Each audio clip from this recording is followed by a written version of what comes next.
Okay, I'd like to start the Audit Committee meeting for the month of June.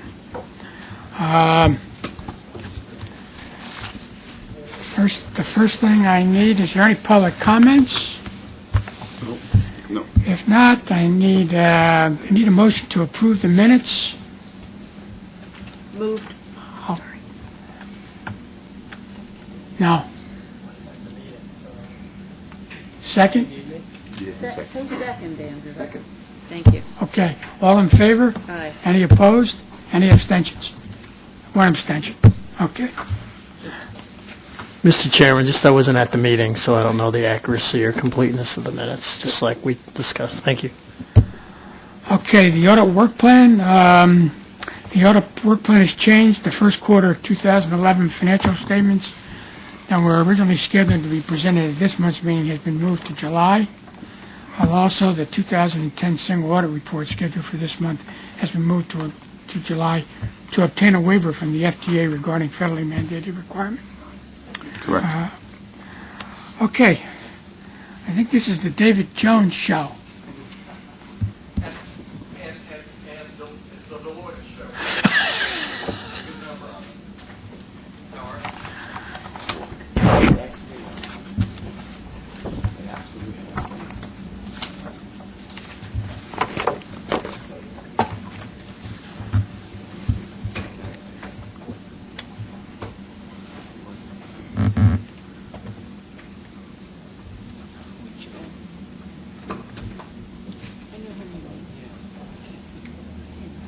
How are you? Now, I'm not going to introduce everybody because I think Oh, for the They've courtesy, been why here. don't you for the, yeah, we have We have a new new members, member. why don't you? hello, Yeah. how are you? Or maybe they don't. Dave. To the microphone. This is, I'm just going to go in order. This is Glenn Friedrich. He's a partner, and he's responsible for performing work at Long Island Railroad, Metro North, Transit Authority, FemTech, right? TBTA. And TBTA. Mike Malloy is Sertoa and the pension plans. Darshan Patel does the work on the Federal Financial Assistance Awards and Long Island Railroad and the bus company. Jill Przinski is a senior manager, and she's responsible for a lot of things.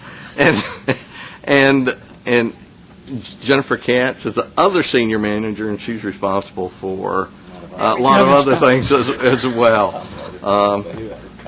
It trickles down. Well, actually, we kind of divide it between the Transit Authority and other things, and that's kind of the division of responsibilities there. But there's a lot of other things in between, and there's a lot of them to mention.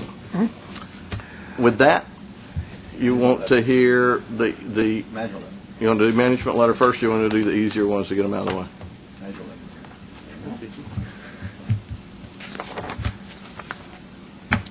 Okay. I've read through all these. Okay. Well, good. You know, one of the things, you know, we did send it to you, you know, in a good bit of time, and we had not planned to go over it in detail. There's a couple of things that I would point out to you, that just because of what it is that appears within the report. There is nothing, as your external auditor, we are required to perform a review of internal accounting controls only for the purpose of determining the extent and timing of the tests that we perform. Now, for federal financial assistance, it goes a little bit further because we're actually required to issue a report on compliance with federal grant requirements. But for your financial statements, it's really just to obtain an understanding and to use that to determine what level of audit work we do on the financial statements. In a public company, and the reason I mention that, in a public company, there's actually a requirement that management issue an assertion about internal controls, and the auditors have to report on that assertion. That's not what we do here. Ours is much more limited than that. However, when things come to our attention during the performance of all of our audit procedures, if there would be something that we would deem to be a material weakness, and a material weakness by definition would be an item that the system of internal accounting controls wouldn't detect, and therefore there's a possibility that there could be a material misstatement to the financial statement or a material issue that would cause noncompliance with finance-related legal requirements. That's a little different in government because that's one of the accounting principles. We would be required to report those to you. I'm glad to say that there's nothing in this letter that constitutes a material weakness or what we would call a reportable condition. There are a number of items, as always, that deal with data processing because we spend a good bit of time looking at all of the many data processing systems that exist within the MTA, and we have a number of issues that relate to what's called the change management, and change management actually is the process to which changes are made to the application itself or the data that goes within the application. There's a few issues there that we found. They're not material in and of themselves, but they're items that we noted. There's also a number of issues, and we always find a number of issues where we have kind of we wrap it all into security, and that means access to the data. There's a number of issues where people not changing passwords appropriately or the passwords are not set appropriately. The only thing I would say about that comment is that we've had, while those actions are corrected, those issues are corrected as we find them every year. So there is a question that we would say is maybe it appropriate to kind of look at the process and see if there's a way to improve the process so that we don't have those questions every year. Now, that's not a comment, that's just kind of an observation that we have. There is one comment that we had in this year's management letter. By the way, this is not a material issue, but I want to point it out too. It's on page 8. We did find that there were 15 bank accounts that were opened without authorization. And we looked at all of those bank accounts. We didn't find anything wrong with them, but the fact that they got opened without without authorization bothers us. So one really kind of needs to go back and look at the process to how people are allowed to open up bank accounts. Yeah, it's a little bit of a difficult issue because a person can open a bank account, but the banks are supposed to follow rules too. If I were the bank auditor, I'd be asking questions, how did this happen also? Because there has to be resolutions and generally things filed before bank accounts can be opened. Nonetheless, there was that circumstance, bothered us a bit, caused us, by the way, to change the scope of our work a little bit because of that. Were these different banks? Capital One. It's all Capital One. All one bank?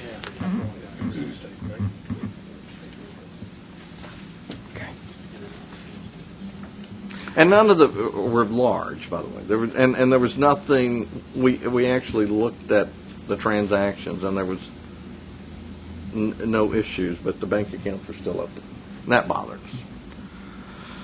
We had a couple of comments with regards to the BSC that deal with, one of them is just capturing, at this year's close, capturing certain information was a bit of a challenge because there were a few little hiccups that they were having, processing accounts payable type things that I know that you're aware of. That's in here. And most of that relates to the imaging processing system that I know has been dealt with, and that comment's in here as well. With that, I'd be glad to answer any questions that you may have about anything else or anything that I've talked about with the letter. I guess, as you know, we've tried to follow all the recommendations made to make sure that they get taken care of on some kind of a timely manner. And we still have those left over from 2009, and Well, you remember my agreement with you when we started doing this was that we wouldn't repeat comments as long as the MTA had a process in place to follow up and to basically eliminate them and report on itself every year. We do review all of the prior outstanding comments. We do review management's responses and check their progress to see what they're reporting to you is accurate in its statement, and we've done that. I guess the only question I have is, does the MTA have an in-house process whereby they check to make sure that those processes and questions have been answered? Or, in other words, I know you check on them at the end of the year, but do they check on them, someone in-house check on them?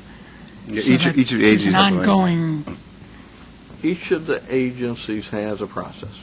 Now, they're different because they're, each agency, but each agency does have a process. And And then generally follows up on this. And then we have a process within our department where we look at the outstanding recommendations from everyone, including the IG's office, the external auditors, federal, state controller, city controller, and then we report those to the audit committee twice a year. So we implemented that at your request a few years ago. and when one of the agencies comes up with a reason why they weren't able to accomplish what they were supposed to from the prior year, does anybody, that's fair? Through Lamont's Kirsch's office, he vets those out, and anything in excess of 6 months then have to get approval of the audit committee to extend it. Now, we do, sometimes, to be honest with you, we review the comments, and sometimes we negotiate. That's a bad word. Sometimes we have conversations with them about what's said and whether or not that's really what needs to be said. So there's a good bit of discussion that goes on around it, just like we would other comments that appear within the management letter. Does anyone have any questions regarding the management? So what happened to all these bank accounts that you were surprised by? Has there been enough time that you've been able to follow up on them, or? Well, actually, the answer is no. We haven't followed up on the process. But it's my understanding that we did go out. There is a response in there that's appropriate that basically we went out and said, "Thou shalt never do this again." It's kind of it, right? Yes. Yeah, we are following up with the real estate department, and we're going to get it corrected, so. Pretty strong message that went. I did say that basically said no more. It was an appropriate response when it was found out. You have indicated that these are deficiencies, and They're not material weaknesses. Not material If they were, we'd have a different conversation with you about them. But these are, they're more items. Some are items that just deal with best practices or better practices. There are some items that are intended just to inform, and there's some items that are intended to be helpful to management in their processes. when you say you use best practices, does the authority use best practices in areas where there's Sometimes we do benchmark when we have a recommendation that we're making to see what is the best practice. Have we undertaken a process for the authority to look at best practices? No. The answer is, but to the extent that one comes to our attention that we think is a best practice, we'd certainly mention it. okay? Any other questions regarding the management letter? Any questions?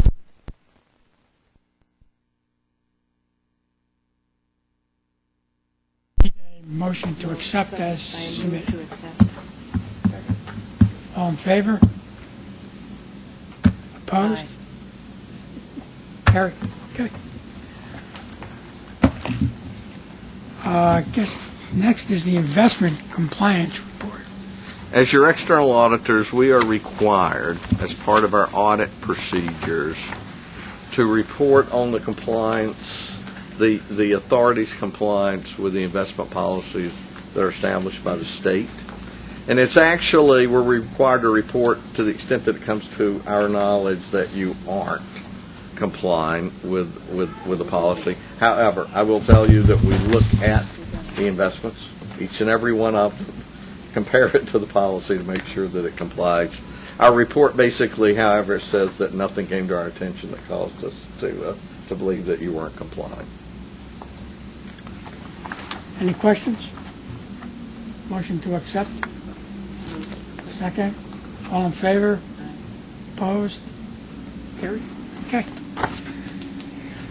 Internal Agreed. Inspector General? Yeah, agreed upon procedures, and we have the Inspector General sitting over here keeping a straight eye. As you're aware, the scope of our work requires us to perform agreed upon procedures because we don't do an audit of the IG. And these procedures have been agreed to among the authority auditors, the IG, for a number of years. There are two exceptions noted in the letter that really relate to reconciliation type of issues that go on between the authority and the IG. They have been there for a number of years. There are reasons why they occur. They will, I guess, always occur, unless maybe there's a communication process that could be a little better that would, right? Sure.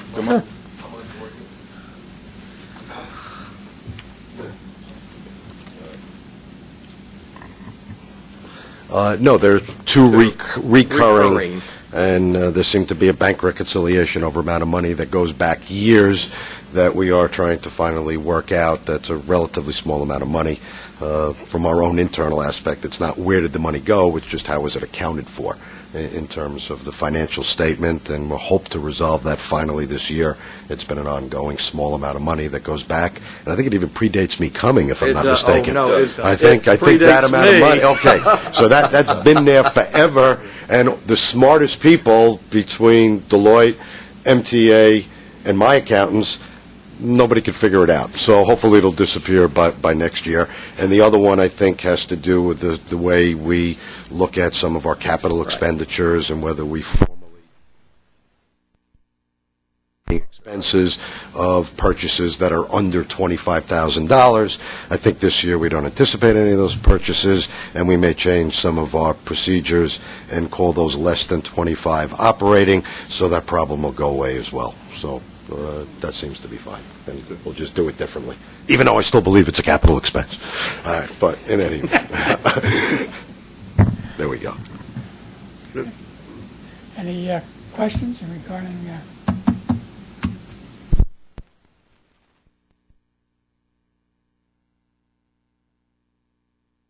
I need a motion to accept the agreed on procedure. Second? All in favor? Anybody against? No. Carried. Our next meeting in July? Our next meeting is in July 25th. 25th. So it's major meeting? Need a motion to adjourn? I need a motion to adjourn. Moved. Anybody opposed? No. Thank you. you. But I have to sit here for 45 minutes.